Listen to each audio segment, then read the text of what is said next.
भगवान श्री हरि विष्णु की कृपा और बृहस्पति देव के आशीर्वाद को समर्पित यह विशेष कथा आपके लिए प्रस्तुत है। यह कहानी हमें सिखाती है कि अहंकार चाहे कितना भी बड़ा क्यों न हो, प्रभु की लीला के सामने वह टिक नहीं पाता। हिंदू धर्म में गुरुवार यानी बृहस्पतिवार का दिन जगत के पालनहार भगवान विष्णु और देवताओं के गुरु बृहस्पति देव को समर्पित है। ऐसी मान्यता है कि जो व्यक्ति इस दिन श्रद्धापूर्वक व्रत रखता है या भगवान विष्णु की कथा सुनता है, उसके जीवन से दरिद्रता का नाश होता है और सुख समृद्धि का वास होता है। विष्णु पूजा में पीले रंग का विशेष महत्व है। पीले वस्त्र, पीले फूल और चने की दाल का भोग भगवान को अति प्रिय है। गुरुवार की कथा केवल एक कहानी नहीं, बल्कि जीवन जीने का सार है। यह हमें याद दिलाती है कि मनुष्य के पास चाहे जितना धन आ जाए, उसे कभी अपने संस्कारों और करुणा को नहीं छोड़ना चाहिए। कथा सुनने मात्र से मन शुद्ध होता है और रुके हुए कार्य सिद्ध होने लगते हैं। आइए इसी भाव के साथ शुरू करते हैं आज की विशेष कथा। संगमरमर की सफ़ेद और ठंडी दीवारों से घिरा वह महलनुमा घर किसी सपने जैसा लगता था। शहर के सबसे ऊंचे इलाके में स्थित इस हवेली की भव्यता ऐसी थी कि देखने वाले की आंखें चुंधिया जाएं। इस घर की ऊंची ऊंची बालकनियां जब सुबह की पहली किरण से टकरातीं, तो ऐसा लगता मानो वे सूरज की रोशनी को भी अपने ऐश्वर्य से चुनौती दे रही हों। चारों ओर नौकरों की फौज, महंगी गाड़ियों का काफिला और घर के भीतर की साज सज्जा, सब कुछ बेहिसाब दौलत की गवाही दे रहे थे। लेकिन इस चमक-धमक के पीछे एक गहरा अंधकार था। वह अंधकार था घमंड का। इस घर का मुखिया विनोद मित्तल शहर का सबसे बड़ा व्यापारी था। विनोद के लिए दुनिया का हर रिश्ता एक सौदे जैसा था। उसे लगता था कि पैसे से सब कुछ खरीदा जा सकता है। उसकी आंखों पर धन की ऐसी पट्टी बंधी थी कि उसे किसी का दुख, किसी की मजबूरी या किसी की संवेदनाएं दिखाई ही नहीं देती थीं। वह अक्सर कहता, भावनाएं और संवेदनाएं कमजोर लोगों का गहना है, सफल लोगों का नहीं। विनोद मित्तल के परिवार में उसकी पत्नी सुजाता और बेटा आर्यन भी इसी वैभव के आदी हो चुके थे। उनके लिए गरीबों की मदद करना वक्त की बर्बादी थी। गुरुवार का दिन था, लेकिन उस घर में न तो कोई दिया जलता था और न ही कोई प्रार्थना होती थी। विनोद मित्तल का मानना था कि उसने जो कुछ भी पाया है, वह उसकी अपनी मेहनत का नतीजा है। इसमें किसी भगवान या किसी चमत्कार का कोई हाथ नहीं है।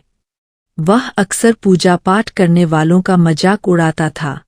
उसी गुरुवार की सुबह, जब सूरज अपनी पूरी प्रखरता के साथ चमक रहा था, मित्तल हवेली के द्वार पर एक अत्यंत वृद्ध और जर्जर अवस्था वाला साधु आया।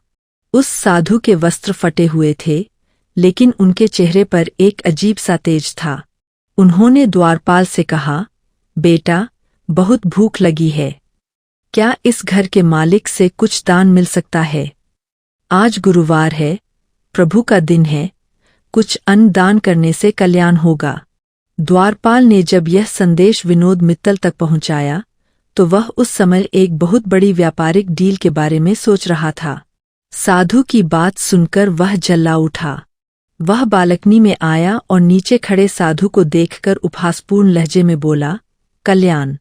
मेरा कल्याण मेरी तिजोरी करती है, तुम्हारा भगवान नहीं।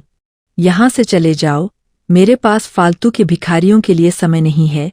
साधु ने शांत स्वर में कहा, पुत्र, धन का अहंकार वृक्ष की उस छाया की तरह है जो शाम होते ही साथ छोड़ देती है। भगवान की परीक्षा बड़ी कठिन होती है। अभी समय है, संभल जाओ। विनोद अट्टहास कर उठा, परीक्षा? किसकी परीक्षा? जिसके पास पैसा है, उसकी कोई परीक्षा नहीं ले सकता। नौकरों, इन्हें बाहर निकालो। साधु वहां से मुस्कुराते हुए चले गए, लेकिन जाते जाते उन्होंने एक बात कही, विष्णु की माया निराली है।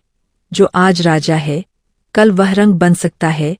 विनोद ने उनकी बातों को अनसुना कर दिया, लेकिन उसे यह नहीं पता था कि उसके विनाश की उल्टी गिनती शुरू हो चुकी थी। विनोद मित्तल का अहंकार उस दिन 7वें आसमान पर था। उसने साधु का अपमान तो किया ही, साथ ही उस दिन अपने कर्मचारियों की तनख्वाह भी काट ली, क्योंकि उन्होंने मंदिर जाने के लिए आधे घंटे की अनुमति मांगी थी। विनोद को लग रहा था कि वह अपराजेय है, लेकिन नियति ने अपनी चाल चल दी थी। अगले ही कुछ दिनों में विनोद की उन कंपनियों में दिक्कतें शुरू हो गईं जो सालों से मुनाफा दे रही थीं। अचानक शेयर बाजार गिरा और विनोद के निवेश किए हुए करोड़ों रुपए मिट्टी में मिल गए। जिसे वह अपनी सबसे बड़ी डील समझ रहा था, वह एक बहुत बड़ा धोखाधड़ी का मामला निकला। एक के बाद एक उसकी फैक्ट्रियों में हड़ताल होने लगी। जिन नौकरों पर उसे गर्व था, वे धीरे धीरे साथ छोड़ने लगे। विनोद को लगा कि यह सब बस एक बुरा दौर है जो गुजर जाएगा, लेकिन मामला इससे कहीं ज्यादा गहरा था। सुजाता, जो कभी महंगे हीरों के अलावा कुछ नहीं पहनती थी, अब घर के खर्चों को लेकर चिंतित रहने लगी। बेटा आर्यन, जिसे ऐशो आराम की आदत थी, अब चिड़चिड़ा रहने लगा था। घर की वह रौनक, जो कभी रोशनी से नहाई रहती थी, अब धीरे धीरे फीकी पड़ने लगी थी। गुरुवार का दिन दोबारा आया। ठीक 1 महीने बाद वही साधु फिर से हवेली के द्वार पर आए। इस बार हवेली की हालत थोड़ी बदली हुई थी। गेट पर कोई द्वारपाल नहीं था। साधु सीधे अंदर आंगन तक चले गए। विनोद मित्तल वहां सिर पकड़े बैठा था। साधु को देखकर उसका गुस्सा फिर से भड़क उठा। उसने चिल्लाकर कहा, फिर आ गए तुम? क्या देखने आए हो कि मैं बर्बाद हो रहा हूं? जाओ यहां से, मेरे पास तुम्हें देने के लिए अब भी कुछ नहीं है। साधु ने करुणा भरी नजरों से उसे देखा और कहा, विनोद, मैं यहां लेने नहीं, तुम्हें याद दिलाने आया हूं। तुमने धन को भगवान मान लिया और भगवान को भूल गए। याद रखो, श्री हरि विष्णु केवल भाव के भूखे हैं। यदि तुम आज भी अपने अहंकार को त्याग कर पश्चाताप करो, तो वह संकट हर लेंगे। विनोद ने जोर से मेज पर हाथ मारा और कहा, मुझे किसी विष्णु की जरूरत नहीं है। मैं खुद अपनी किस्मत दोबारा लिखूंगा। साधु बिना कुछ बोले वहां से चले गए। उसी रात विनोद की सबसे बड़ी गोदाम में भीषण आग लग गई। सारा माल जलकर राख हो गया। बीमा कंपनी ने भी तकनीकी कारणों से पैसा देने से मना कर दिया। अब विनोद मित्तल पूरी तरह सड़क पर आ चुका था। वह घर, वह गाड़ियां, वह ऐश्वर्य, सब कुछ कर्ज की भेंट चढ़ गया। विनाश जब आता है तो वह केवल धन नहीं छीनता, वह मनुष्य का विवेक और उसका सामाजिक सम्मान भी छीन लेता है। विनोद मित्तल के साथ भी यही हुआ। देखते ही देखते उसकी आलीशान हवेली पर बैंक का ताला लटक गया। जो लोग कभी विनोद के सामने सिर झुकाकर खड़े रहते थे, आज वे ही उसे देखकर अपना रास्ता बदल लेते थे।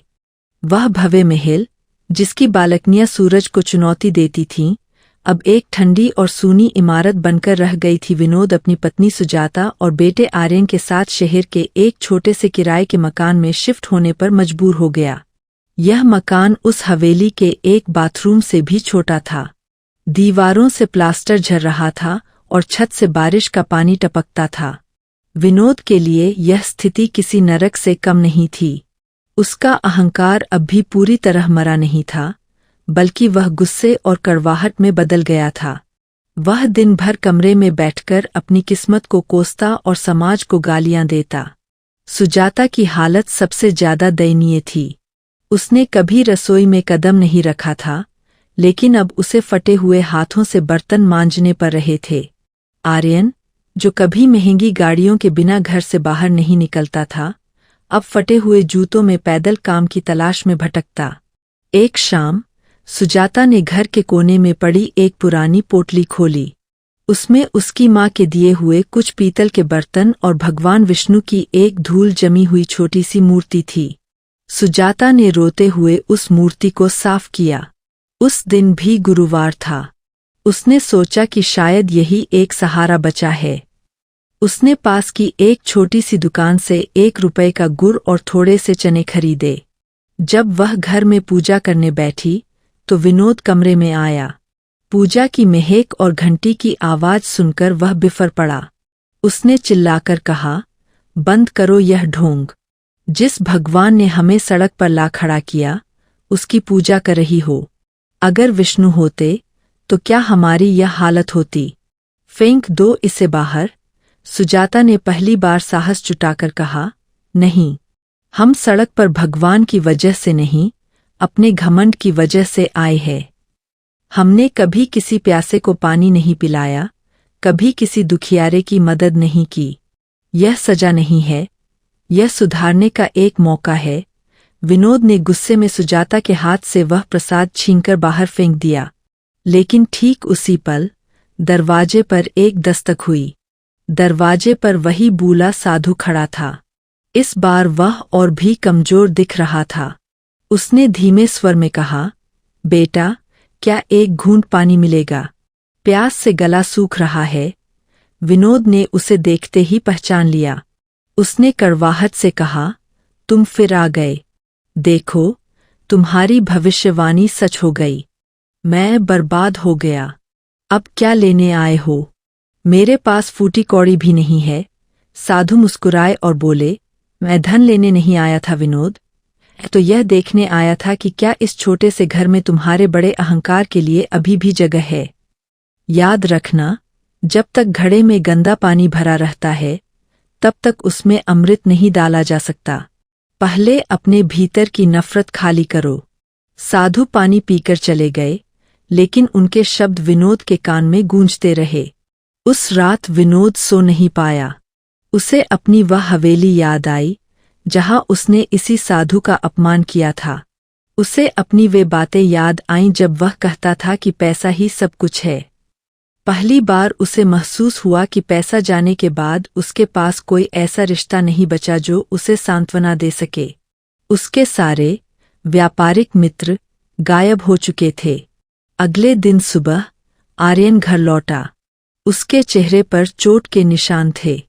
उसने बताया कि जब वह काम मांगने गया तो विनोद के पुराने प्रतिद्वंद्वी के बेटों ने उसका मजाक उड़ाया और उसे धक्का देकर बाहर निकाल दिया। यह सुनकर विनोद का दिल टूट गया। उसे समझ आया कि उसकी गलतियों की सजा उसका निर्दोष परिवार भुगत रहा है।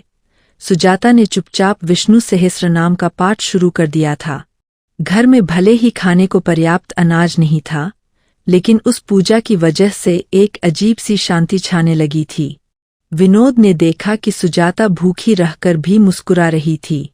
उसने पूछा, तुम इतनी शांत कैसे हो? सुजाता ने कहा, क्योंकि मैंने सब कुछ उस नारायण पर छोड़ दिया है। जब हम महल में थे, तब हम डर में जीते थे कि कहीं कोई चोरी न हो जाए। आज हमारे पास खोने को कुछ नहीं है, पाने को पूरा आसमान है। विनोद मित्तल के पत्थर जैसे दिल में पहली बार एक छोटी सी दरार पड़ी। उसने धीरे से उस छोटी सी विष्णु प्रतिमा की ओर देखा। उसकी आंखों में आंसू आ गए। क्या यह सचमुच भगवान की परीक्षा थी, या यह उसकी अपनी आत्मा की पुकार थी? अभी भी 7 भाग और शेष थे, और विनोद की असली यात्रा तो अभी शुरू होनी थी। रात का सन्नाटा गहरा था। छोटे से कमरे में विनोद मित्तल जमीन पर लेटा हुआ था। उसकी आंखों से नींद कोसों दूर थी। छत पर टपकते पानी की आवाज उसे उस घड़ी की याद दिला रही थी जो कभी उसकी हवेली में लगी थी और हर घंटे एक मधुर संगीत सुनाती थी। पर आज वह संगीत गायब था, केवल अभावों का शोर था। सुजाता और आर्यन सो चुके थे, लेकिन विनोद के मन में विचारों का बवंडर उठा हुआ था। उसने उठकर खिड़की से बाहर देखा। आसमान में चंद्रमा चमक रहा था। उसे उस साधु की बातें याद आईं, जब तक घड़े में गंदा पानी भरा है, अमृत नहीं आ सकता। विनोद ने पहली बार गहराई से सोचा कि गंदा पानी क्या था। उसका व्यापार नहीं, उसका पैसा नहीं, वह गंदा पानी था उसका मैं ने किया, मेरा बंगला, मेरी ताकत। जैसे ही यह एहसास हुआ, विनोद के अंदर कुछ टूटने लगा। वह दबे पांव उस कोने में गया जहां सुजाता ने भगवान विष्णु की प्रतिमा रखी थी। रात के उस पहर में एक छोटा सा दिया अभी भी टिमटिमा रहा था। विनोद ने कांपते हाथों से उस प्रतिमा को छुआ। उसकी आंखों से आंसू बहने लगे। यह वह आदमी था जो कभी किसी के सामने नहीं झुका था, आज एक पत्थर की मूरत के सामने घुटनों के बल बैठा था। हे प्रभु, वह बुदबुदाया, क्या मैं माफी के काबिल हूँ? मैंने उन लोगों का अपमान किया जिन्हें तुम्हारी जरूरत थी। मैंने अपनी दौलत को तुमसे ऊपर समझा। अगर यह गरीबी मेरी सजा है तो मैं इसे स्वीकार करता हूँ, लेकिन मेरे परिवार को इस आग में मत जलाओ। उस रात विनोद पहली बार चैन से सोया। अगली सुबह गुरुवार की थी। शहर में चारों ओर मंदिर की घंटियां गूंज रही थीं। सुजाता सुबह सुबह उठकर किसी तरह घर की सफाई कर रही थी। उसने देखा कि विनोद जल्दी उठ गया है और उसने फटे हुए ही सही पर साफ कपड़े पहने हैं। विनोद ने कहा, सुजाता, आज गुरुवार है।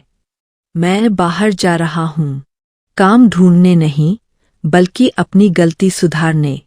सुजाता ने हैरानी से पूछा, कहाँ जा रहे हैं आप? विनोद ने जवाब नहीं दिया और सीधे उस पुराने मंदिर की ओर चल पड़ा जहाँ वह साधु अक्सर दिखाई देते थे। रास्ते में उसने देखा कि लोग उसे पहचान रहे थे और आपस में कानाफूसी कर रहे थे। देखो, यह वही बड़ा मित्तल है, आज पैदल घूम रहा है, किसी ने व्यंग्य किया। विनोद ने सिर नहीं झुकाया, नहीं गुस्सा किया। उसने उन शब्दों को अपना प्रायश्चित मानकर स्वीकार कर लिया। मंदिर के बाहर वही साधु बैठे थे। उनके पास कुछ बच्चे बैठे थे जिन्हें वे कहानियां सुना रहे थे। विनोद चुपचाप जाकर उनके चरणों में बैठ गया। साधु ने उसकी ओर देखा और मुस्कराए। आ गए पुत्र, आज क्या लाए हो, घमंड या पश्चाताप? विनोद का गला भर आया। उसने कहा, महाराज, मेरे पास देने को कुछ नहीं है, बस एक खाली घड़ा लाया हूं, आप जो चाहे इसमें भर दें।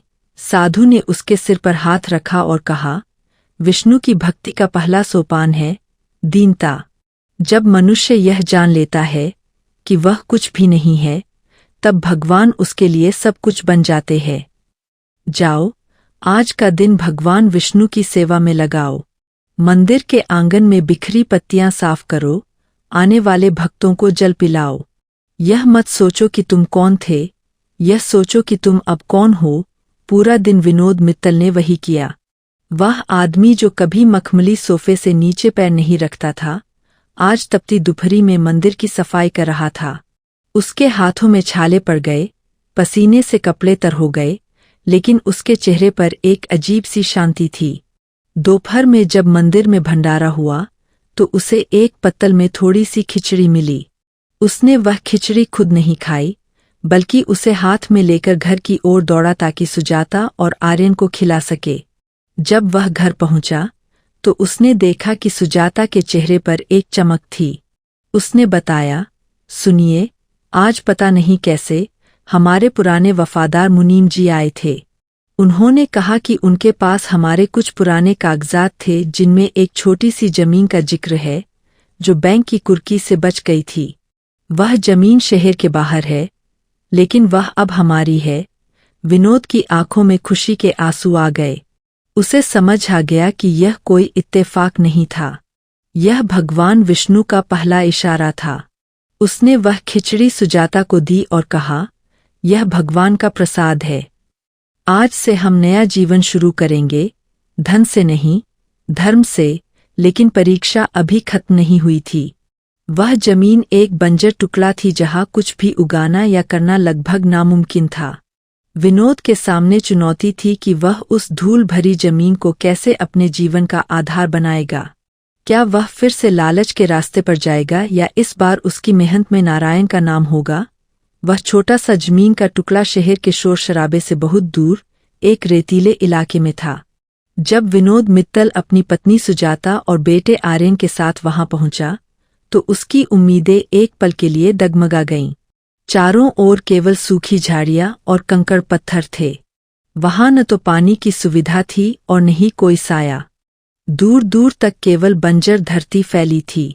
विनोद का पुराना व्यापारी मन सोचने लगा कि इस धूल भरी जमीन से क्या हासिल होगा, लेकिन तभी उसे साधु की कही बात याद आई, भगवान केवल भाव के भूखे हैं। उसने सुजाता की ओर देखा, जिसने भगवान विष्णु की वही छोटी सी प्रतिमा अपने आंचल में लपेट रखी थी। विनोद ने गहरी सांस ली और कहा, आर्यन, आज से हमारे हाथ ही हमारे औजार है और नारायण का नाम ही हमारी पूंजी। हम इस बंजर जमीन को हरा भरा बनाएंगे। शुरुआत के दिन बहुत कठिन थे। विनोद, जिसने कभी एक कलम से भारी चीज नहीं उठाई थी, अब कुदाल चला रहा था। कड़कड़ाती धूप में उसका शरीर काला पड़ने लगा, हाथों से खून निकलने लगा, लेकिन उसने हार नहीं मानी। सुजाता पास के एक कुएं से घड़ों में पानी भर भर कर लाती और आर्यन पत्थरों को बीनकर एक किनारे लगाता। हर गुरुवार को वे तीनों उपवास रखते। उनके पास अब फल या मिठाई खरीदने के पैसे नहीं थे, इसलिए वे जंगली पेड़ों से मिलने वाले पीले फूलों को तोड़ लाते और भगवान विष्णु को अर्पित करते। विनोद अब काम करते समय किसी बिजनेस डील के बारे में नहीं सोचता था, बल्कि उसके होठों पर निरंतर नमो भगवते वासुदेवाय का जाप रहता था। एक दिन दोपहर में, जब विनोद थककर एक सूखी झाड़ी के नीचे बैठा था, उसने देखा कि जमीन के एक कोने में थोड़ी नमी है। उसने वहां खुदाई शुरू की। जैसे जैसे वह गहरा खोदता गया, मिट्टी गीली होती गई। घंटों की मेहनत के बाद अचानक वहां से ठंडे पानी की एक धार फूट पड़ी। विनोद खुशी से चिल्ला उठा, सुजाता, देखो, प्रभु ने हमारी सुन ली। पानी मिल गया। उस पानी के मिलते ही जैसे उस परिवार में नई जान आ गई। विनोद ने उस पानी का उपयोग खेती के लिए करने का फैसला किया। उसने सोचा कि वह वहाँ औषधीय पौधे और पीले रंग के फल उगाएगा, जो भगवान विष्णु को प्रिय है। लेकिन उसके पास बीज खरीदने के लिए एक पैसा भी नहीं था। तभी एक चमत्कार हुआ। गांव का एक बूढ़ा किसान, जो वहां से गुजर रहा था, विनोद की मेहनत देखकर रुक गया। उसने कहा, बेटा, मैंने तुम्हें कई दिनों से यहाँ पसीना बहाते देखा है। तुम किसी बड़े घर के लगते हो, फिर भी इस मिट्टी से जूझ रहे हो। मेरे पास कुछ चने और हल्दी के बीज बचे हैं, क्या तुम इन्हें लेना चाहोगे? तुम बदले में मुझे जब फसल हो जाए तब थोड़ा दे देना। विनोद की आंखों में आंसू आ गए। उसे समझ आया कि जब इंसान अहंकार छोड़ देता है तो पूरी कायनात उसकी मदद करने लगती है। उसने उन बीजों को भगवान का आशीर्वाद मानकर स्वीकार किया। महीने बीतते गए। वह बंजर जमीन अब धीरे धीरे हरी होने लगी थी। चने के छोटे छोटे पौधे और हल्दी की गांठें जमीन के भीतर आकार ले रही थीं। विनोद का शरीर अब पहले जैसा सुकुमार नहीं रहा था। वह सख्त और मजबूत हो गया था, लेकिन उसका स्वभाव कोमल हो चुका था। अब वह राह चलते किसी प्यासे को पानी पिलाना नहीं भूलता था। एक गुरुवार की शाम, जब वे सब आरती कर रहे थे, सुजाता ने कहा, आज मुझे ऐसा लग रहा है जैसे हम उस संगमरमर की हवेली से कहीं ज्यादा अमीर है। वहां हमारे पास सब कुछ था, पर शांति नहीं थी। यहाँ हमारे पास कुछ नहीं है, फिर भी मन प्रसन्न है। विनोद मुस्कुराया और बोला, वहां हम स्वयं के लिए जी रहे थे, यहाँ हम सृष्टि के साथ जी रहे हैं। वहां दौलत हमारे सिर पर चढ़ी थी, यहाँ मिट्टी हमारे माथे का तिलक है। तभी अचानक आसमान में काले बादल छाने लगे। बेमौसम बारिश की संभावना देख विनोद चिंतित हो गया। उसकी फसल अभी कोमल थी, तेज बारिश उसे तबाह कर सकती थी। उसने प्रतिमा के सामने हाथ जोड़ लिए। उस रात की परीक्षा बड़ी थी। क्या उसकी मेहनत और भक्ति इस आने वाले तूफान को झेल पाएगी, या नियति अभी उसे कुछ और सिखाना चाहती थी? आंधी तेज होने लगी थी और बिजली कड़क रही थी। विनोद अपनी फसल को बचाने के लिए खेत की ओर भागा। हवाएं इतनी तेज थीं कि छोटे से कच्चे घर की छत की खपरेलें उड़ने लगी थीं। आसमान में बादलों की गर्जना ऐसी थी मानो पहाड़ टूट रहे हों। विनोद मित्तल खेत की मेड़ पर खड़ा अपनी फसल को देख रहा था। उसके दिल में वैसी ही हलचल थी जैसी कभी शेयर बाजार के गिरने पर होती थी, लेकिन आज डर लालच का नहीं, बल्कि अपनी मेहनत के अपमान का था। हे नारायण! यह नन्हे पौधे अभी मिट्टी को ठीक से पकड़ भी नहीं पाए हैं। अगर इतनी तेज बारिश हुई तो सब बह जाएगा। विनोद चिल्लाया, लेकिन उसकी आवाज आंधी के शोर में दब गई। सुजाता और आर्यन भी बाहर आ गए। सुजाता ने भगवान की उस छोटी सी प्रतिमा को अपने सीने से लगा रखा था। उसने चिल्लाकर कहा, घबराइए मत। जिन्होंने ये बीज अंकुरित किए हैं, वही इसकी रक्षा भी करेंगे। तभी ओले गिरने शुरू हो गए। बड़े बड़े ओले कोमल पत्तों पर गिर रहे थे।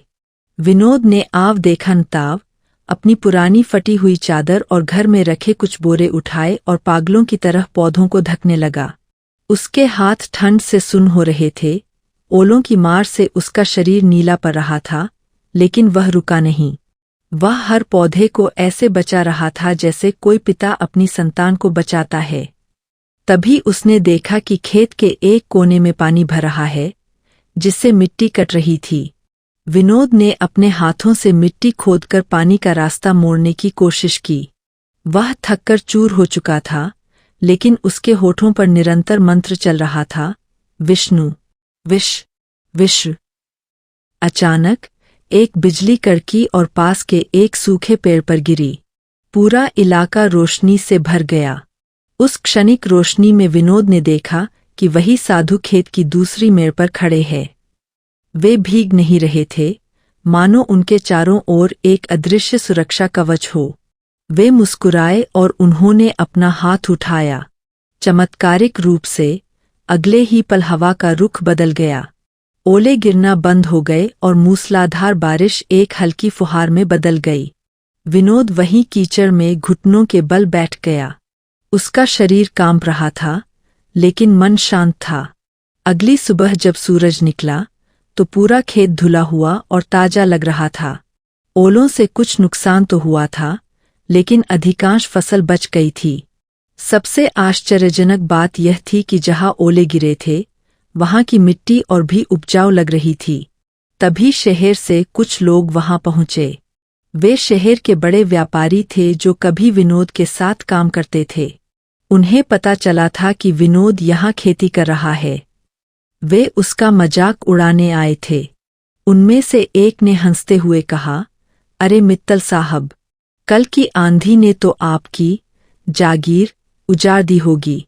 कहा संगमरमर के फर्श और कहा यह कीचड़। छोड़िए ये सब, हमारे ऑफिस में मुनीम की नौकरी कर लीजिए, कम से कम छत तो पक्की मिलेगी। विनोद खड़ा हुआ। उसके कपड़ों पर मिट्टी लगी थी, लेकिन उसकी आंखों में वही पुराना आत्मविश्वास लौट आया था, पर इस बार उसमें अहंकार नहीं था। उसने विनम्रता से कहा, मित्रों, महल की छत पक्की होती है, पर आसमान नहीं दिखता। जैसे जैसे विनोद की बंजर जमीन लहलहाने लगी, उसकी चर्चा फिर से शहर के गलियारों में होने लगी। पर इस बार चर्चा उसकी दौलत की नहीं, बल्कि उसके चमत्कारिक बदलाव की थी। विनोद के पुराने प्रतिद्वंद्वी खन्ना बाबू को यह बात हजम नहीं हो रही थी। खन्ना ने सोचा, जो आदमी पूरी तरह बर्बाद हो चुका था, वह फिर से सिर कैसे उठा रहा है। अगर वह फिर से सफल हो गया तो मेरी साख गिर जाएगी। खन्ना ने भ्रष्ट अधिकारियों के साथ मिलकर एक साजिश रची। एक सुबह जब विनोद मंदिर की सफाई कर रहा था, सरकारी विभाग की एक गाड़ी उसके खेत पर आकर रुकी। उनके साथ कुछ पुलिसकर्मी और जमीन नापने वाले लोग भी थे। एक अधिकारी ने कड़कती आवाज में कहा, विनोद मित्तल, यह जमीन सरकारी रिकॉर्ड में चारागाह के रूप में दर्ज है। तुम्हारे पास जो कागजात है वे अमान्य है। तुम्हें यह जगह 24 घंटे के भीतर खाली करनी होगी, वरना तुम्हारी खड़ी फसल पर बुलडोजर चला दिया जाएगा। यह सुनकर सुजाता और आर्यन के पैरों तले जमीन खिसक गई। सुजाता रोते हुए बोली, साहब, हमने इस मिट्टी को अपने खून पसीने से सींचा है। हमारे पास इसके वैध कागजात है। लेकिन अधिकारी ने उनकी एक न सुनी और जमीन पर कब्जा होने का नोटिस चस्पा कर दिया। विनोद शांत खड़ा था। उसके भीतर पुराना विनोद मित्तल जागने लगा था, जिसे चिल्लाना और लड़ना आता था। लेकिन तभी उसके कानों में भगवान विष्णु के मंत्र की गूंज सुनाई दी। उसने गहरी सांस ली और हाथ जोड़कर कहा, साहब, अगर यह प्रभु की इच्छा है कि मैं यहाँ न रहूं, तो मुझे कोई आपत्ति नहीं। लेकिन कृपया फसल को मत उजाड़िए, यह अन्न है, किसी का पेट भरेगा। अधिकारी हंसा और बोला, कल सुबह बुलडोजर आएगा, अपनी तैयारी कर लो। उस रात विनोद के घर में चूल्हा नहीं जला। सुजाता और आर्यन हताश थे। आर्यन ने कहा, पिताजी, क्या भगवान विष्णु भी हमारे साथ अन्याय होने देंगे? हमने क्या बुरा किया? विनोद ने शांत भाव से कहा, बेटा, नारायण जो करते हैं मंगल के लिए ही करते हैं। शायद हमारी भक्ति में अभी भी कहीं कोई कमी रह गई है। आज का दिन बृहस्पतिवार है। हम पूरी रात जागकर प्रभु का संकीर्तन करेंगे। फल की चिंता छोड़ दो। पूरी रात वह छोटा सा परिवार फटी हुई चटाई पर बैठकर कीर्तन करता रहा। विनोद की आंखों से आंसू गिर रहे थे, पर वे दुख के नहीं, समर्पण के थे। सुबह हुई तो दूर से बुलडोजर की गड़ग सुबह हुई तो दूर से बुलडोजर की गड़गड़ाहट सुनाई देने लगी। शहर के कई लोग तमाशा देखने जमा हो गए थे। खन्ना बाबू भी अपनी बड़ी कार में बैठकर मुस्कुरा रहे थे। जैसे ही बुलडोजर खेत की मेड़ के पास पहुंचा, वह अचानक रुक गया। ड्राइवर ने बहुत कोशिश की, लेकिन मशीन टस से मस नहीं हुई। तभी शहर के सबसे बड़े कलेक्टर की गाड़ी वहां आकर रुकी। उनके साथ एक बहुत वृद्ध व्यक्ति थे, जो शहर के सबसे पुराने और सम्मानित वकील थे। कलेक्टर साहब गाड़ी से उतरे और सीधे विनोद के पास गए। उन्होंने उस अधिकारी को फटकार लगाते हुए कहा, रुको, यह क्या हो रहा है? ये जमीन विनोद मित्तल की नहीं है। खन्ना बाबू यह सुनकर खुश हुए, लेकिन कलेक्टर ने आगे जो कहा उसने सबके होश उड़ा दिए। कलेक्टर ने कहा, यह जमीन इस शहर के शाही ट्रस्ट की है और इसके पुराने दस्तावेजों के अनुसार यह जमीन उस व्यक्ति की होगी जो यहाँ धर्मार्थ कार्य करेगा। वकील साहब ने 50 साल पुराने रिकॉर्ड निकाले हैं। विनोद मित्तल ने यहाँ जिस तरह से औषधालय और गरीबों के लिए अन्न की व्यवस्था की है, वह इस ट्रस्ट की शर्तों को पूरा करता है। खन्ना जी, आपने जो जाली कागज बनवाए थे, उनकी जांच अब पुलिस करेगी। भीड़ में सन्नाटा छा गया। खन्ना बाबू चुपचाप अपनी गाड़ी लेकर खिसक गए। अधिकारी गिड़गिड़ाने लगे। विनोद की आंखों में कृतज्ञता के आंसू थे। उसने कलेक्टर की ओर नहीं, बल्कि अपनी छोटी सी विष्णु प्रतिमा की ओर देखा। वह समझ गया कि प्रभु ने केवल उसकी जमीन नहीं बचाई, बल्कि उसे यह सिखाया कि जब सत्य और भक्ति साथ होते हैं, तो पूरी दुनिया की ताकत मिलकर भी आपको हरा नहीं सकती। उसी दिन विनोद ने निर्णय लिया कि इस जमीन का एक एक इंच केवल सेवा के काम आएगा। लेकिन अभी एक और चुनौती शेष थी। उस तांबे के कलश से मिले दुर्लभ बीजों से जो फसल उगी थी, उसकी सुगंध इतनी दिव्य थी कि उसकी चर्चा विदेशों तक पहुंचने लगी।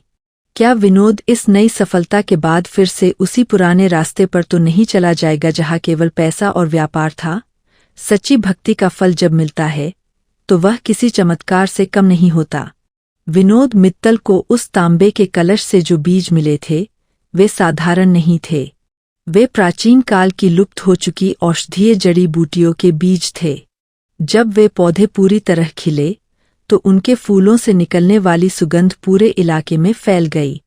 वह सुगंध इतनी पवित्र और मनमोहक थी कि जो भी वहां से गुजरता, उसके मन का तनाव पल भर में मिट जाता। धीरे धीरे डॉक्टरों और वैज्ञानिकों की टीम वहां पहुंचने लगी। जांच में पाया गया कि उन पौधों में कैंसर और मानसिक रोगों जैसी लाइलाज बीमारियों को ठीक करने की अद्भुत शक्ति थी। अचानक विनोद मित्तल की उस बंजर जमीन की कीमत करोड़ों में हो गई। बड़ी बड़ी विदेशी कंपनियां विनोद के पास आने लगीं। एक दिन एक मल्टीनेशनल कंपनी का मैनेजर विनोद के पास एक बड़ा ब्रीफकेस लेकर आया।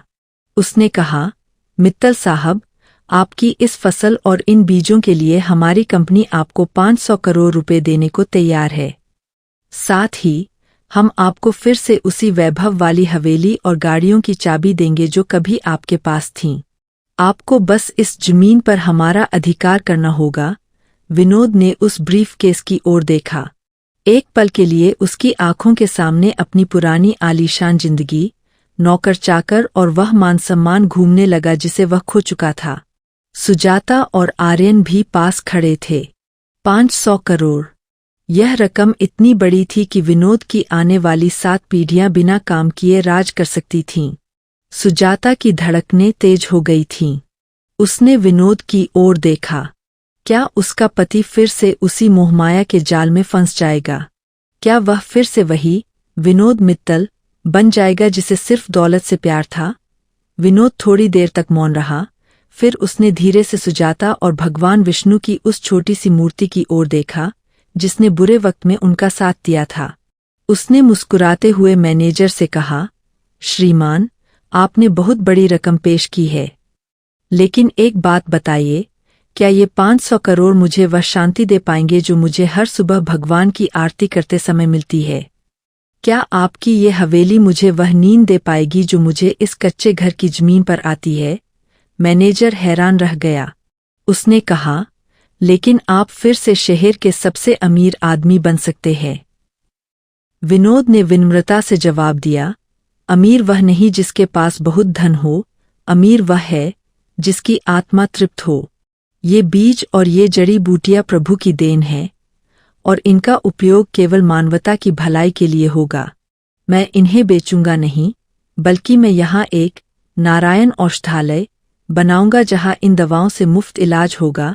मैनेजर और उसके साथी दंग रह गए। वे समझ नहीं पा रहे थे कि कोई इतना बड़ा ऑफर कैसे ठुकरा सकता है, लेकिन विनोद का निर्णय अटल था। उस दिन उसने सफलता की अपनी परिभाषा बदल दी थी। जैसे ही वे लोग वहां से गए, सुजाता की आंखों में गर्व के आंसू आ गए। उसने कहा, आज आपने साबित कर दिया कि श्री हरि विष्णु ने न केवल हमारी गरीबी दूर की, बल्कि आपके मन के उस पुराने अहंकार को भी पूरी तरह खत्म कर दिया है। विनोद ने चने की दाल और गुड़ का भोग भगवान को लगाया। वह दिन भी गुरुवार का ही था। अचानक घर के बाहर एक छोटी सी भीड़ जमा हुई। वे गांव के वही लोग थे जो कभी विनोद का मजाक उड़ाते थे। आज वे अपने बीमार बच्चों और बुजुर्गों को लेकर आए थे। उन्हें पता चला था कि विनोद की फसल में बीमारी दूर करने की शक्ति है। विनोद ने खुद आगे बढ़कर उन लोगों की सेवा शुरू की। उसने पौधों की पत्तियां तोड़ी, उनका रस निकाला और बीमारों को पिलाना शुरू किया। देखते ही देखते वहां दुआओं का तांता लग गया। वह आदमी जो कभी किसी गरीब को अपनी कार के पास भी नहीं फटकने देता था, आज अपने हाथों से लोगों के घाव धो रहा था। लेकिन कहानी यहाँ खत्म नहीं होती। जब इंसान धर्म के रास्ते पर चलता है, तो प्रभु उसे और भी बड़ी जिम्मेदारियों के लिए तैयार करते हैं। उसी रात विनोद को सपने में वही बूढ़ा साधु फिर से दिखाई दिया। साधु ने कहा, विनोद, तुमने धन को ठुकरा कर धर्म को चुना है, इसलिए अब तुम्हें एक ऐसी यात्रा पर निकलना होगा जहां तुम्हारी भक्ति की अंतिम परीक्षा होगी। विनोद नींद से जागा। उसे समझ नहीं आया कि यह सपना था या आने वाले समय का संकेत। अगले ही दिन शहर से खबर आई कि एक अज्ञात बीमारी तेजी से फैल रही है और डॉक्टर बेबस है। क्या विनोद अपनी उन जड़ी बूटियों से शहर को बचा पाएगा, या उसे फिर से उन लोगों के विरोध का सामना करना पड़ेगा जिन्होंने उसे बर्बाद किया था? शहर में एक अजीब सी खलबली मची थी। एक अनजान बीमारी ने देखते ही देखते हजारों लोगों को अपनी चपेट में ले लिया था। अस्पताल भर चुके थे और बड़े से बड़े डॉक्टर हार मान रहे थे। विडंबना देखिए, वही शहर जो कभी विनोद मित्तल के पतन पर हंसा था, आज उसी की ओर उम्मीद भरी नजरों से देख रहा था। वैज्ञानिकों ने पुष्टि कर दी थी कि विनोद के खेत में उगी दुर्लभ जड़ी बूटियां ही इस महामारी का एकमात्र इलाज है। विनोद के पास दो रास्ते थे। पहला यह कि वह इस आपदा को अवसर में बदल दे और उन दवाइयों को ऊंचे दामों पर बेचे, जिससे वह फिर से दुनिया का सबसे अमीर व्यक्ति बन सकता था। दूसरा रास्ता था निस्वार्थ सेवा। विनोद ने बिना क्षण भर की देरी किए घोषणा कर दी, मेरे खेत का एक एक पत्ता प्रभु की अमानत है। शहर का अमीर हो या गरीब, जो भी मेरे पास आएगा उसे दवा मुफ्त मिलेगी। हवेली के बाहर अब लंबी कतारें लगने लगीं। विनोद, सुजाता और आर्यन दिन रात एक करके दवाइयां तैयार करते। विनोद खुद बीमारों के बीच जाता, उन्हें सहारा देता और उनके सिर पर हाथ रखकर कहता, धैर्य रखो, श्री हरि सब ठीक करेंगे। उसे अब इन्फेक्शन का डर नहीं था, नहीं अपनी थकान की चिंता। उसके लिए हर बीमार व्यक्ति में नारायण का रूप बसता था। तभी एक शाम विनोद के द्वार पर एक एम्बुलेंस रुकी। उसमें से जिस व्यक्ति को स्ट्रेचर पर उतारा गया, वह कोई और नहीं बल्कि उसका सबसे बड़ा दुश्मन खन्ना बाबू था। खन्ना की हालत बहुत गंभीर थी। उसके परिवार वाले डर रहे थे कि विनोद अपनी पुरानी दुश्मनी का बदला लेगा। खन्ना के बेटे ने रोते हुए विनोद के पैर पकड़ लिए। मित्तल साहब, हमें माफ कर दीजिए। हमने आपके साथ बहुत बुरा किया, आपकी जमीन छीनने की कोशिश की, लेकिन आज मेरे पिता की जान सिर्फ आप बचा सकते हैं। विनोद ने मुस्कुराकर उसे उठाया और कहा, बेटा, बदला लेना कमजोरों का काम है, क्षमा करना और सेवा करना विष्णु के भक्त का धर्म है। तुम्हारे पिता मेरे दुश्मन हो सकते हैं, लेकिन एक मरीज के रूप में वे मेरे अतिथि हैं। विनोद ने पूरी रात जागकर खन्ना बाबू की सेवा की। उसने अपने हाथों से उन्हें जड़ी बूटियों का अर्घ पिलाया। सुबह होते होते खन्ना की सांसें स्थिर होने लगीं। जब खन्ना ने आंखें खोली और विनोद को अपने पास बैठा पाया, तो उसकी आंखों से पश्चात्ताप के आंसू बह निकले। उसने कांपती आवाज में कहा, विनोद, तुम जीत गए। मैं अपनी करोड़ों की दौलत के साथ भी दरिद्र रहा और तुम इस मिट्टी में रहकर भी शहंशाह बन गए, लेकिन सेवा के इस कठिन दौर ने विनोद के शरीर पर गहरा असर डाला था। वह हफ्तों से सोया नहीं था और बीमारों की सेवा करते करते वह खुद भी उस संक्रमण की चपेट में आने लगा था। उसे तेज बुखार ने घेर लिया, लेकिन उसने सुजाता को यह बात नहीं बताई ताकि काम न रुके। बृहस्पतिवार का दिन था। विनोद मंदिर के आंगन में बैठा अंतिम खेप की दवाइयां बांट रहा था। अचानक उसके हाथ से पात्र छूट गया और वह बेहोश होकर गिर पड़ा। सुजाता और आर्यन दौड़कर आए। पूरा शहर स्तब्ध रह गया। जिस व्यक्ति ने सबको जीवन दान दिया, आज उसकी अपनी जीवन ज्योति झिलमिला रही थी। डॉक्टरों ने जांच की और कहा, इन्होंने अपनी क्षमता से अधिक कार्य किया है। अब केवल कोई चमत्कार ही इन्हें बचा सकता है। पूरे शहर में प्रार्थनाओं का दौर शुरू हो गया। वही लोग जो कभी पत्थर दिल थे, आज आंखों में आंसू लिए भगवान विष्णु से विनोद की सलामती की भीख मांग रहे थे। सुजाता ने भगवान की उस छोटी सी प्रतिमा के सामने अखंड दीप जला दिया। उसने संकल्प लिया, हे नारायण, यदि मेरी भक्ति सच्ची है, यदि मेरे पति का सेवा भाव निष्काम है, तो आज आपको आना ही होगा। आधी रात का समय था। अस्पताल के कमरे में सन्नाटा था। तभी खिड़की से एक सुनहरी रोशनी अंदर आई। एक अत्यंत सौम्य और दिव्य सुगंध पूरे कमरे में फैल गई। वह सुगंध ठीक वैसी ही थी जैसी विनोद के खेत की जड़ी बूटियों से आती थी। विनोद ने अर्धमूर्छित अवस्था में देखा कि कमरे में वही बूढ़ा साधु खड़ा है, लेकिन इस बार उनके वस्त्र फटे हुए नहीं थे। वे पीतांबर धारण किए हुए थे। उनके हाथ में शंख और चक्र था। उनकी आभा सूर्य से भी तेज थी। भगवान विष्णु ने मंद मुस्कान के साथ विनोद के माथे पर अपना हाथ रखा। उस स्पर्श में ऐसी शीतलता थी कि विनोद का सारा ताप, सारी थकान और सारी बीमारी पल भर में गायब हो गई।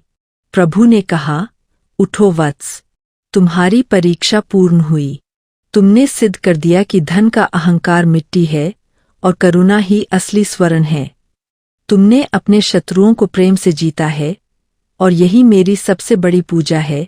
विनोद की आंखों से प्रेमाश्रुओं की धारा बह निकली। वह प्रभु के चरणों में गिरना चाहता था, लेकिन जैसे ही उसने आंखें पूरी तरह खोलीं, वहां कोई नहीं था। केवल कमरे में चंदन की दिव्य सुगंध शेष थी और विनोद पूरी तरह स्वस्थ महसूस कर रहा था। अगले दिन जब वह बाहर निकला, तो सारा शहर उसके स्वागत में खड़ा था। लेकिन विनोद अब वह पुराना विनोद नहीं रहा था जो तालियों का भूखा हो। वह तो अब श्री हरि का एक साधारण दास बन चुका था। कहानी अब अपने अंतिम पड़ाव की ओर थी। जो एक मनुष्य सोच सकता है, सम्मान, शांति और ईश्वर का साक्षात्कार, लेकिन अंत में उसे एक ऐसा निर्णय लेना था जो दुनिया को हमेशा के लिए एक बड़ी सीख दे जाता। विनोद मित्तल के पूरी तरह स्वस्थ होने की खबर जंगल की आग की तरह फैल गई। लोग इसे किसी चमत्कार से कम नहीं मान रहे थे। अब वह समय था जब विनोद अपनी उस जमीन पर खड़ा था, जो अब एक विशाल उपवन बन चुकी थी। शहर के प्रशासन, बड़े बड़े व्यापारियों और हजारों आम लोगों ने मिलकर तय किया कि वे विनोद मित्तल को फिर से उसी ऊंचे ओहदे पर बैठाएंगे जहां वह पहले था। एक भव्य समारोह आयोजित किया गया। खन्ना बाबू, जो अब पूरी तरह ठीक हो चुके थे, उन्होंने मंच पर खड़े होकर कहा, आज मैं अपनी आधी संपत्ति विनोद जी के नारायण औषधालय को दान करता हूँ। इन्होंने मुझे केवल जीवन नहीं दिया, बल्कि जीना सिखाया है। सबकी नजरें विनोद पर थीं। सबको लगा कि विनोद अब फिर से शहर के सबसे अमीर और शक्तिशाली व्यक्ति के रूप में अपनी वापसी की घोषणा करेगा। लेकिन जब विनोद मित्तल माइक पर आया, तो उसका चेहरा किसी शांत सरोवर की तरह स्थिर था। उसकी आंखों में वह चमक नहीं थी जो सत्ता या पैसे को देखकर आती है, बल्कि वह शांति थी जो केवल परमात्मा के चरणों में मिलती है। विनोद ने बड़ी विनम्रता से कहा, मेरे भाइयों और बहनों, आप सबका प्रेम पाकर मैं धन्य हूँ। एक समय था जब इसी शहर में अपनी गाड़ियों और बंगलों की नुमाइश करता था। मुझे लगता था कि मैं स्वामी हूँ, लेकिन श्री हरि की कृपा ने मुझे सिखाया कि हम सब यहाँ केवल सेवादार हैं। यह जो जमीन है, यह जो जड़ी बूटियाँ है और यह जो मेरा शरीर है, यह सब मेरा नहीं है, यह उस परमात्मा का है। उसने आगे कहा, आज से मैं अपने परिवार की सहमति से यह घोषणा करता हूँ कि मेरी यह सारी संपत्ति, यह औषधालय और यह ट्रस्ट पूरी तरह से भगवान विष्णु के चरणों में समर्पित है। मेरा बेटा आर्यन और मेरी पत्नी सुजाता इसके ट्रस्टी रहेंगे, लेकिन वे इसके मालिक नहीं, बल्कि इसके चौकीदार होंगे। मैं अब अपना शेष जीवन प्रभु की भक्ति और उन क्षेत्रों में सेवा के लिए समर्पित करूंगा जहां अभी भी लोग अंधेरे में है। भीड़ में सन्नाटा छा गया। लोग हैरान थे कि कोई व्यक्ति इतनी सफलता के शिखर पर पहुंचकर सब कुछ कैसे त्याग सकता है। विनोद ने अपनी रेशमी पोशाक उतारकर साधारण पीले वस्त्र धारण किए। उसने सुजाता की ओर देखा। सुजाता की आंखों में आंसू तो थे, पर वे दुख के नहीं, बल्कि असीम गौरव के थे। उसने मुस्कुराकर अपनी सहमति दी। समारोह के बाद, जब शाम की ढलती हुई धूप खेत के पौधों को सहला रही थी, विनोद मित्तल उसी छोटी सी कुटिया के सामने बैठा जहां उसने अपना बुरा वक्त बिताया था। उसके हाथ में वही पुरानी माला थी और होठों पर नमो भगवते वासुदेवाय का जाप। तभी उसे महसूस हुआ कि उसके कंधे पर किसी ने हाथ रखा है। उसने मुड़कर देखा तो वही बूढ़ा साधु खड़ा था। विनोद उनके चरणों में गिर पड़ा। साधु ने उसे उठाया और कहा, विनोद, आज तुम सच में अमीर हो गए। तुमने उस धन को जीत लिया जिसने पूरी दुनिया को अपना गुलाम बना रखा है। तुमने सिद्ध कर दिया कि बृहस्पतिवार का व्रत और विष्णु की कथा केवल शब्दों का मेल नहीं है, बल्कि यह अपने अहंकार को प्रभु के चरणों में अर्पित करने का मार्ग है। साधु ने उसे एक आशीर्वाद दिया और धीरे धीरे ओझल हो गए। उस दिन के बाद से मित्तल हवेली के द्वार कभी किसी गरीब के लिए बंद नहीं हुए। आर्यन ने वहां एक आधुनिक गुरुकुल खोला जहां बच्चों को व्यापार के साथ साथ संस्कार भी सिखाए जाने लगे। सुजाता ने एक ऐसा केंद्र बनाया जहां बेसहारा महिलाओं को सम्मान से जीना सिखाया जाता था। विनोद मित्तल का नाम अब एक व्यापारी के रूप में नहीं, बल्कि एक संत के रूप में लिया जाने लगा। वह हर गुरुवार को खुद मंदिर की सफाई करता और आने वाले भक्तों को कथा सुनाता। उसकी कथा में एक ऐसी कशिश थी कि लोग दूर दूर से उसे सुनने आते थे। यह कहानी हमें सिखाती है कि वक्त का पहिया हमेशा घूमता रहता है। आज जो वैभव है, वह कल राख हो सकता है, और आज जो मिट्टी है, वह कल पारस बन सकती है। बस जरूरत है तो उस नारायण पर अटूट विश्वास की जो हमें गिरते समय थाम लेते हैं और उठते समय झुकना सिखाते हैं। जो भी मनुष्य इस कथा को श्रद्धापूर्वक सुनता या पढ़ता है, उसे भगवान विष्णु की कृपा प्राप्त होती है और उसके जीवन से अहंकार का अंधकार मिटकर भक्ति का प्रकाश फैलता है। सनातनी परंपरा में बृहस्पतिवार का दिन देवगुरु बृहस्पति और जगत के पालनहार भगवान विष्णु को समर्पित एक अत्यंत पावन अवसर माना जाता है, जिसका आध्यात्मिक और ज्योतिषीय महत्व इतना व्यापक है कि इस दिन की गई भक्ति व्यक्ति के जीवन से दरिद्रता का नाश कर उसे सुख समृद्धि और अखंड सौभाग्य प्रदान करती है। भगवान विष्णु की पूजा के लिए इस दिन प्रातःकाल ब्रह्मा मुहूर्त में उठना अनिवार्य है और स्नान के जल में थोड़ी सी हल्दी मिलाकर स्नान करना अत्यंत शुभ माना जाता है, क्योंकि पीला रंग शुद्धता और सात्विकता का प्रतीक है, जो भगवान विष्णु को अत्यंत प्रिय है। पूजा के दौरान जातक को पीले रंग के वस्त्र धारण करने चाहिए और भगवान विष्णु की प्रतिमा या चित्र के समक्ष बैठकर शुद्ध घी का दीपक जलाकर व्रत का संकल्प लेना चाहिए, जिसमें केले के वृक्ष की पूजा का विशेष विधान है, क्योंकि शास्त्रों के अनुसार केले के पेड़ में साक्षात विष्णु जी का वास होता है। इसलिए इसकी जड़ में जल अर्पित करना, चने की दाल और गुड़ चढ़ाना और हल्दी से तिलक करना जीवन की समस्त बाधाओं को दूर करने वाला माना गया है।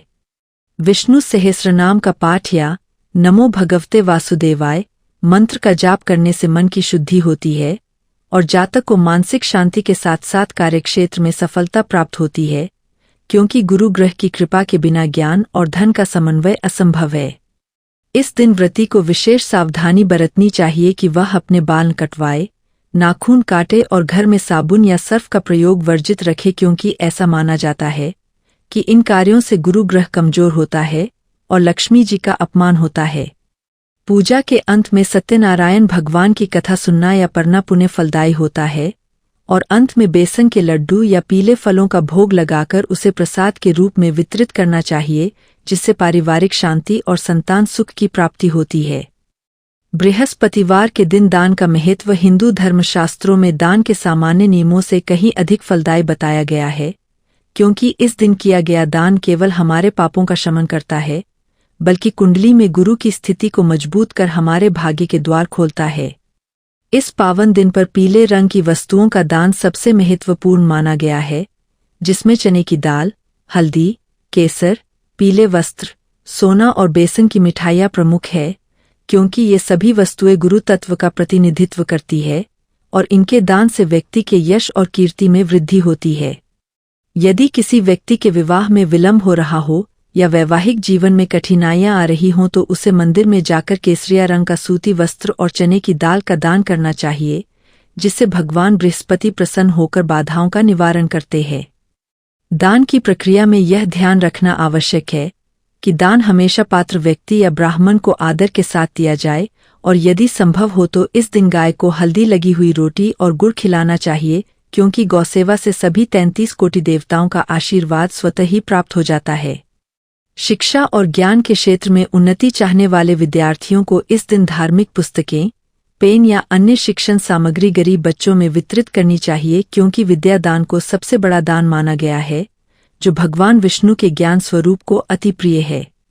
जो लोग आर्थिक तंगी से जूझ रहे हैं, उन्हें इस दिन अन्नदान, विशेषकर पीले चावल या खिचड़ी का दान करना चाहिए, जिससे घर में अन्नपूर्णा और लक्ष्मी का स्थायी वास होता है और दरिद्रता का अंधेरा छन जाता है। दान करते समय मन में किसी भी प्रकार का अहंकार नहीं होना चाहिए और यह पूरी तरह निस्वार्थ भाव से किया जाना चाहिए, तभी इसका पूर्ण आध्यात्मिक लाभ मिलता है और साधक को मृत्यु के पश्चात मोक्ष की प्राप्ति होती है और उसका वर्तमान जीवन ऐश्वर्यपूर्ण बनता है।